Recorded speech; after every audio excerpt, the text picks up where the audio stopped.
ወይዘሮ ባዩሽ የምርመራ ውጤቱን ቀየረች። ሰላምዬ ከጎንሽ ነኝ አብሽር ያለቻት፣ ነገር ግን አሁን ላይ ወይዘሮ ሜላት ከስራ እንድትወጭ ብላ ሀንዬን አዘዘቻት። ሰላምዬና ምላሴ በፍጹም አይሆንም ሲሉ እናታቸውን ተናገሩ። ዶክተሩ በፖሊስ መያዝ አለበት ሲል ተምቹ ተናገረ። ተምቹ ወደ ሴትየዋና ዶክተሩ መሄድ አለብኝ ብሎ ሴትየዋን መከታተል ጀመረ። ሰላም ሰላም የቻናል ቤተሰቦች እንዴት ናችሁ? ሰላማችሁ ብዝት ብዝዝት ይበል። የሀንዬን የምርመራ ውጤት ወይዘሮ ባዩሽ በትክክል እንደምትቀይረው ከዚህ በፊት ነግሬያችሁ ነበር። አሁንም ይኸው እንደምትሰሙኝ እኔም ነገር ትናንትም ሆነ ከድራማው በፊት ነግሬያችኋለሁ። 99% ሀንዬ የነሜላት የወይዘሮ ሜላት ወላጅ ልጅ ስትሆን በፍጹም አይሆንም ብላ ግን ሀብትና ንብረትን የጣማት ወይዘሮ ባዩሽ አስቀየረችው። ወይዘሮ ሜላት ሀንዬን ከስራ ለማባረር ወሰነች። የምርመራ ውጤቱን በኮንፊደንስ ምንም ስጋት እንዳይገባሽ ብላ ለእርግብ ስትነግራት ሁሉም አይቀየርም ብሎ ጠብቆ ነበር። ነገር ግን እሷ የተማመነችውን ተማምና ነው። አሁን ላይ ተምቹ እውነቱን ለማውጣት ወደ ሀንዬ ጋር ሄደ። ነገር ግን ወደ ሀንዬ ጋር ከመሄዱ በፊት ተምቹ ጓደኛ ገንዘቡን የሰጠው ፎቶና መስቀሉን የሰጠው ወደ ወይዘሮ ባዩሽ ጋር ደውሎ ተምቹ እውነቱን እናገራለሁ ብሏል ሲል ነገራት። እሷም ትዕዛዟን አቀረበች እንዳግቱትና ተምቹ እሷ ጋር ደርሶ እውነቱን ማወቅ እንደሌለባት ወይዘሮ ባዩሽ ተናገረች። ሰላም ሰላም የቻናል ቤተሰቦች እንዴት ናችሁ? ሰላማችሁ ብዝት ብዝዝት ይበልልኝ። ላይክ ሰብስክራይብ በማድረግ ቤተሰብ ሆኖ ሀንዬ ትናንት ማንም ያላለቀሰ የለም። ሁላችንም በጣም ከፍቶናል። ምክንያቱም የኢትዮጵያ ዶክተሮች በዚህ መንገድ መታማት የለባቸውን ፊልም ላይ ብለን ስለምናስብ እንጂ ምርመራው ድጋሚ እንደሚቀየር ከዛ በፊት እናውቃለን። ምክንያቱም ወይዘሮ ባዩሽ በኮንፊደንስ ስትናገር የምርመራውን ውጤት ምንም ስጋት አይግባሽ፣ ከዚያ በኋላ የቤት ባለቤት ትሆኛለች ስትል ለእህቷ ልጅ ተናግራለች። አሁን ላይ የሀንዬ አባት በጣም ተዳክመዋል። ከምንም በላይ ሀንዬ አባቷን ሰላም አስፍና እንደውም ተሽሎት ወደ አገሯ መመለስ ስለሆነ እቅዷ አባቷ እንደዚህ ይሆናሉ ብላ አላሰበችም። ወይዘሮ ባዩሽ እርምጃዋን ተምቹ ጋር አድርጋለች። ተምቹ ወደፊት ምን ይገጥመዋል ወይም ይገደላል የሚለው በጣም ከባድ ነው። ምክንያቱም ወይዘሮ ባዩሽ አሁን ላይ ትኩረት ያደረገችው ሀናና አባቷ ላይ ነው። ሀና አባት ላይ ነው። የሀና አባትና የወይዘሮ ባዩሽ ምንድን ናቸው? ይተዋወቃሉ ላላችሁ ወይዘሮ ባዩሽና የሀና አባት የድሮ ሚስቱ ናት። መውለድ አትችልም ብላ ትታው የሄደች። ደጋግሜ ነግሬያችኋለሁ። አሴር የአባቱ ሁኔታ ግራ አጋብቶታል። ምክንያቱም ትናንት በጤና ሆኖ አይቶት አሁን ላይ እንደዚህ መሆኑ በጣም አሳስቦታል። ተምቹ አሁን ላይ ምን ማድረግ እንዳለበት ወስኖ ለሀንዬ ሁሉንም ነገር መናገር እንዳለበት ሲወስን አንድ ነገር ግራ የገባው ነገር አለ። እንዴት ነው በዚህ እርምጃ የሄዱት?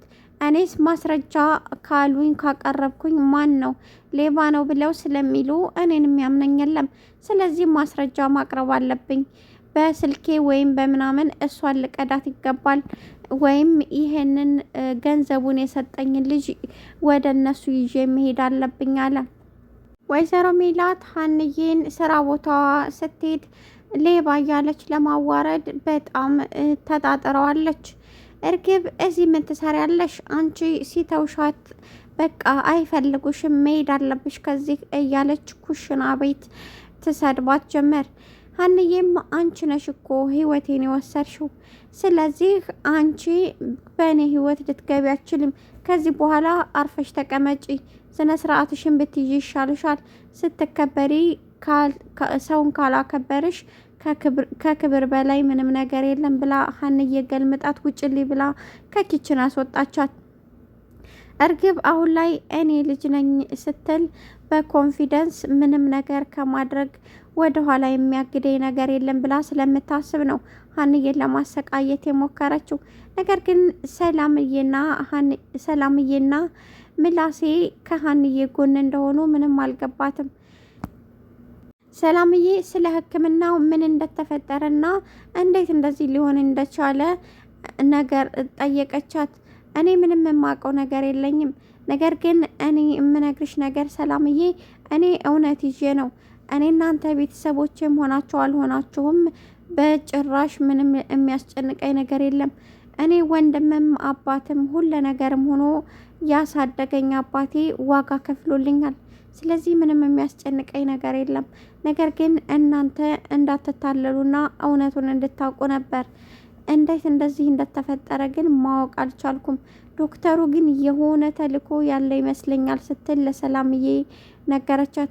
ሰላምዬ ስለ ዶክተሩ በደንብ ቢሮ ሂዳ ነገሮችን ማጣራትና ቀስ ብላ እያስለፈለፈች ነገሮችን ለማስተካከል ከራሷ ጋር ተጣጠራለች።